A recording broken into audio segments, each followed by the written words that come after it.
topic we're going to get into is how does that look realistically? Like the numbers don't show you; they just tell you the average income is $30,931, but they don't give you an idea.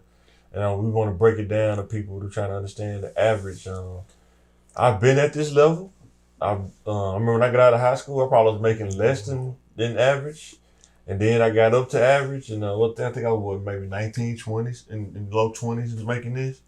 And I can tell you, man, you don't have a lot of headroom for extra stuff if you're trying to live in an apartment or house, have a car, and get back and forth to work.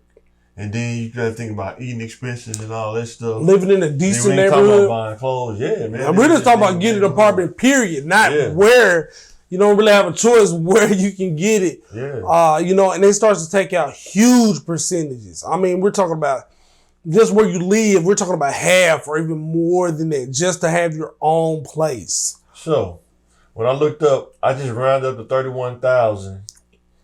It's saying bi-weekly net pay is $1,646. Now, mind you, this is not with benefits.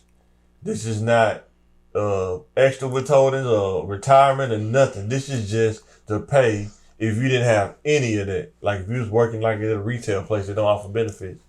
Now, you start getting benefits, the medical insurance might cost you, if you single with no kids. That's bi-weekly as in, that's going to be your monthly pay? Every 2 weeks. So I'm going to bring on $1,600. Every 2 weeks. Every so 2 weeks. I'm rich, a little over right? 3.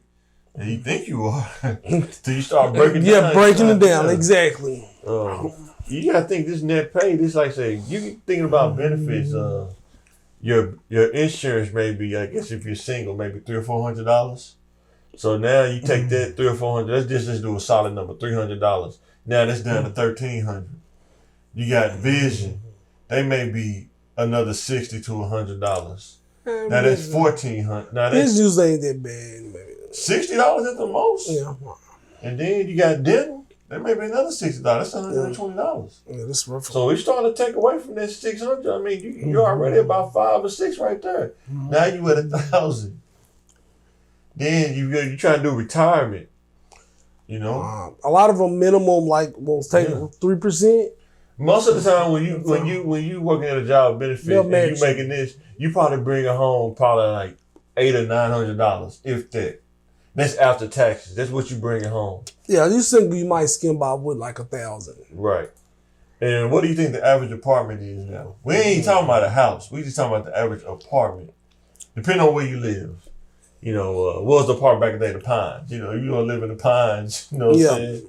You know, it may be the apartment may be $700, but you only bring home $800 or $900. Now we were talking about those percentages earlier. Right. Now we're looking at 50% of your take home, not of the salary, because sometimes we keep looking at this $30,000 that we make or this $1,600. Right. You know what I mean? That we're supposed to be bringing each check, but actually what you're actually cashing. Right. And we're looking at $700, $800, even $900. You're taking $700 of that.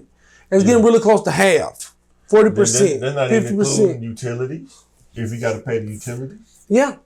And this thing, okay, we're talking about car insurance, car notes. Now you're talking about $150 in utilities. Then if you want a car, if you don't get a cash car, most people don't want to do cash cars. They get talked into buying new cars. You get a new car now, that's a car note. So what's the average car note now? Maybe what, $500 maybe? That's being nice. It may be more than that.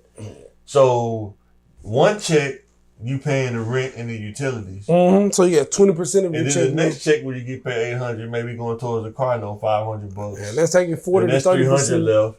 Now we ain't talking about insurance on the car. That could be another $100, depending on how old you are.